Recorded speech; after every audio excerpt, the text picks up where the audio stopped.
자, 윤석열 사퇴를 요구하는 검찰 내부망 이프로스에 글이 하나 올라왔었다고 해요. 저도 그 캡처되는 걸 봤거든요.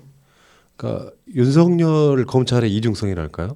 일단 뭐 부인 장모 사건 플러스 해가지고 최근에 일어나고 있는 검찰의 어떤 태도들을 보면서 저는 이런 날이 올 줄 알았어요. 물론 뭐 이게 삭제가 됐다고 하긴 하는데 실제로 검찰이라고 하는 조직이 살아남으려면 지금 윤석열은 선절해야 된다고 저는 생각합니다. 근데 한번 생각해 보세요. 조국 전 장관 때 어떤 논리가 있었습니까?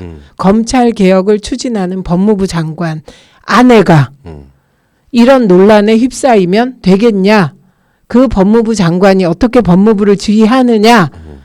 라는 논리가 있지 않았습니까? 지금은 저는 더하다고 생각해요. 그러니까 아내와 장모가 이런 논란에 휩싸인, 그것도 그냥 논란이 아니잖아요.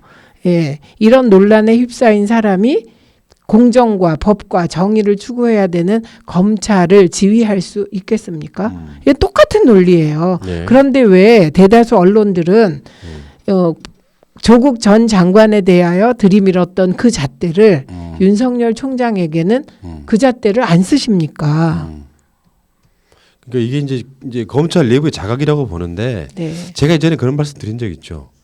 검찰이 자신들의 이익이 침해될 걸로 예상이 되면 측근들이 나서 가지고 총장한테 사퇴를 권한다 이거죠. 사퇴로서 한가하면서 법이 바뀐다거나 하는 네. 자신들의 기득권을 잃는 상황에서 저항을 했다 이런 얘기예요. 네. 근데 사실 공수처가 생겼다는 건 윤석열 헛발질이 가장 큰 공이었었거든요. 네. 거기까지 그렇다 치고 네. 지금 윤석열 가장 최측근의 비리가 나오고 있음에도 불구하고 무슨 명쾌하게 무슨 수사를 시작했던 것도 아니고 네. 여론에 떠밀려 가지고 겨우겨우 기소하고 공소시 얼마 안 남겨놓고 이 방식으로 가고 있는 데다가 지금 이 조국 장관에 관련한 무슨 그 재판에서도 마찬가지고요.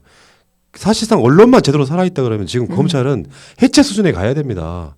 이번에 채널 얘기와 유시민 장관 무슨 그 선거 개입하려고 했던 그 보이는 검찰의 그 태도들을 보면 저는 검찰이라고 하는 조직을 해체 수준으로 가야 된다고 생각할 정도로 분노할 사건이거든요. 그러니까 이 건은 검언 유착 부분, 이 부분은 사실은 당사자, 그 지목된 한동훈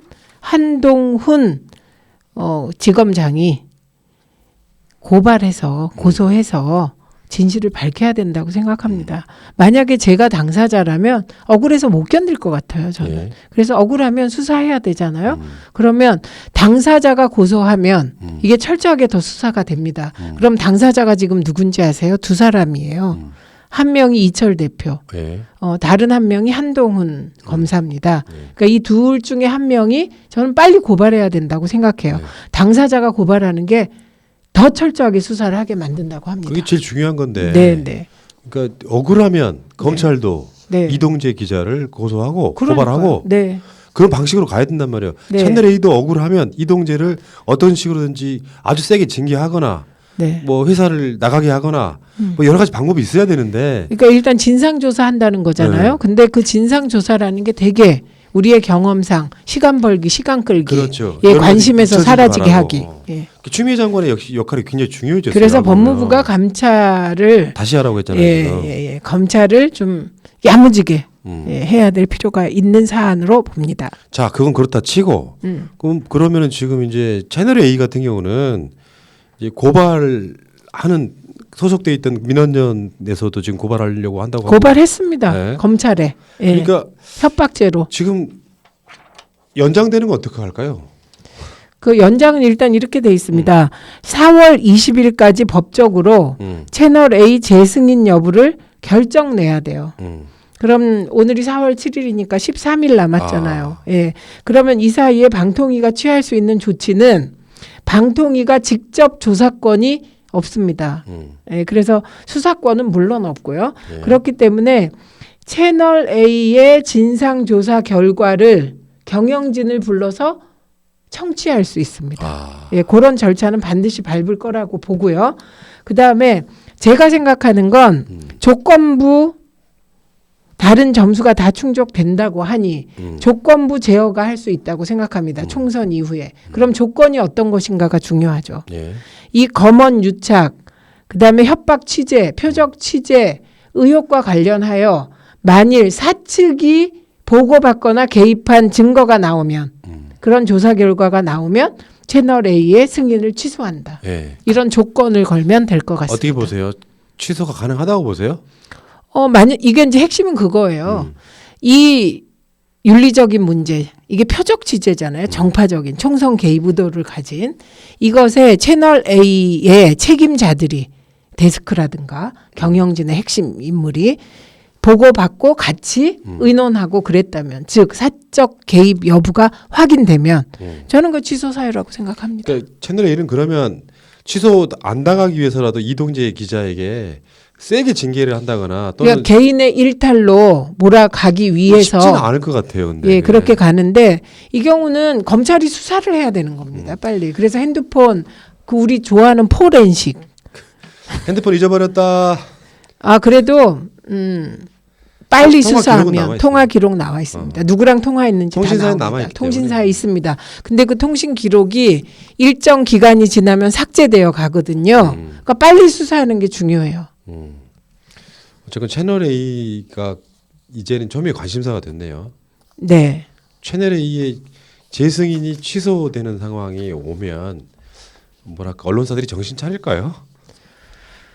저는 그게 징벌적 손해배상의 효과가 있다고 생각합니다. 우리가 징벌적 손해배상제를 주장하는 것은 모든 언론사에게 다 징벌적 손해배상이 적용되게 하겠다는 게 아니에요. 예. 정말 악의적인 왜곡에 대해서 징벌적 손해배상제를 적용하자는 건데 만약에 한 언론사가 진짜 악의적인 보도를 해서 징벌적 손해배상제로 손해를 보게 되면 그러니까 그 타격을 입게 되면 저는 그게 본보기 효과가 있을 거라고 생각합니다. 알겠습니다. 기대하겠습니다.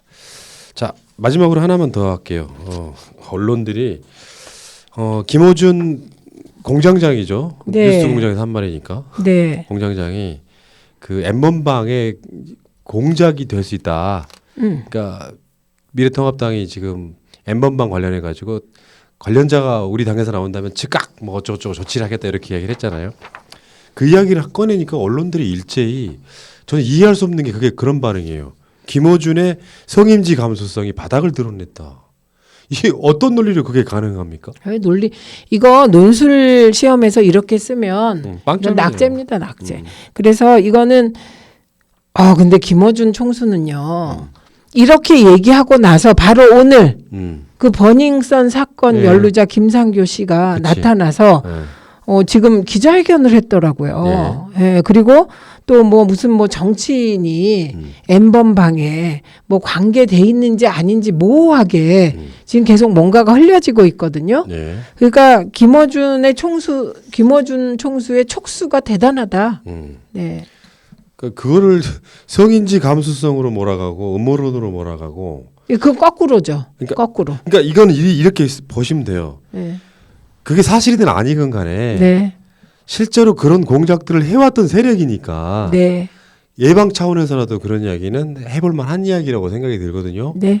근데 거기다가 성인지 감수가 없는 사람, 여기 무슨 뭐 낙곰수 때 무슨 비키니 논란 뭐 이런 것들 아무것도 아닌 것들 지금 N번방 관련해서 그것이 정치 공작으로 이용될 수 있다라고 하는 것이 성인지 감수성이랑 무슨 상관이 있어요? 그거는 성인지 감수성이 아주 제대로 박힌 그런 발언이었죠. 네. 왜냐하면 N번방 사건은 예를 들면 그냥 뭐 성적 호기심으로 뭘 본다 이거 아닙니다. 범죄 중에서도 아주 중범죄예요. 성 착취입니다. 이거는. 예, 그런데 누군가는 이것을 총선 전에 악용하려는 공작을 할 수도 있겠구나. 저는 이렇게 생각해서 네. 총수가 저 일리가 있는데 했더니 오늘 딱 기자회견이 있었습니다. 그나마 다행인 게요. 네. 미래통합당 등이 네. 즉각 반박하면서 나름대로 논란이 있었어요. 음. 세상 그렇게 살면 피곤하지 않냐고. 네. 피곤하지 니들 때문에. 근데 그렇게 반응해 줌으로써 오히려 네. 이미 예방 효과가 생긴 게 아닌가라는 생각을 해봤어요. 그 선거에 이용해 먹기 위한 네. 왜냐하면 지금 사실 어떻게 보면요 미래통합당 세력은 어쩌면 괴멸의 타이밍에 와 있을 수도 있는 거거든요. 이제 김봉준 전 비서관이 계속 주장했던 네, 네. 예, 우리가 오늘 김봉준의 흔적을 그러네. 예. 네. 그러니까 그런 상황이 돼 있기 때문에 어떻게든 살아나려고 할 것이다라고 하는 그게 대표적인 게 유시민 장관과 그 이철 씨 사이에 없는 일을 만들어내서 선거 때 써먹으려고 했던 짓들이잖아요. 한명숙 전 총리 때 이미 써먹었죠. 그렇죠. 네, 근데 그때는 정권이 달랐죠. 네. 그러니까 지금 선거가 방송하는 날로만 따지면 이제 8일 1시간도 안 남으면 이게 7일 딱 일주일 남거든요.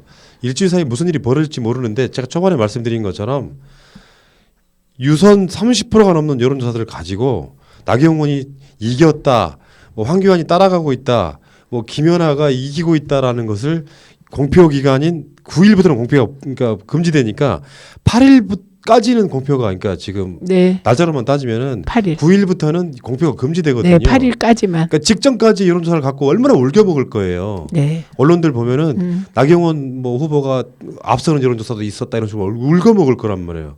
그러니까 그 다분히 악의적인 여론조사였다는 말씀을. 근데 푸나님 걱정 안 하셔도 돼요. 제가 보니까 25% 내지 30%를 뺀 나머지 국민들은 전 국민의 깨시민화가 그렇지요. 이루어져 있습니다. 모든 추세가 민주당의 압승을 지금 애언하고 있다는 말씀을 드리고요. 다른 거 필요 없습니다, 여러분. 투표하세요. 네, 투표하세요. 이건 저도 할 수 있습니다. 투표합시다. 네, 저는 금요일 날그 사전 투표. 사전 투표장에 열자마자 가서 할 거예요. 네, 그래야 내가 방송을 투표자고 주장을 할 수가 제 있어요. 마음을 실어서 표 하나를 드립니다. 투표권도 없죠. 네, 최민희에게 없는 투표권 여러분 다 있어요. 투표 안 하시겠습니까? 제가 투표를 못 하게 되니까 그 한 표가 이렇게 소중한 거구나. 슬퍼요. 하나만 웃지 않고 진지하게 말씀드릴게요. 세월호 유가족 분들이 17명의 낙선 대상자 명단을 발표한 영상에 보면 살아 있었으면 지금 투표할 수 있는 우리 아이들이라는 이야기를 해요. 여러분들은 투표권 갖고 계시잖아요. 하실 수도 있잖아요. 여러분들 투표장에 가셔가지고 혼자 가시면 안 되고 주위에 있는 많은 분들을 모시고 가서 투표율 최소 65% 저는 뭐 70%도 찍어도 상관없고 저는 그렇게 돼야 된다고 생각해요. 50%대 나오면 안 됩니다. 투표하시기 바라겠고요. 자, 오늘도 최민희 의원과 우리 민이 하고 싶은 말 다 했는데 다 하셨어요? 제가 피선거권이 박탈된 이후 못하는 거 있습니다. 그런데 딱 하나 확실히 투표. 알겠습니다. 꼭 투표하시기 바라겠고요. 여러분들 또 기억하시기 바랍니다. 이번 총선은 어쩌면 한일전이라는 사실을 여러분들이 까먹지 마시기 바라겠습니다.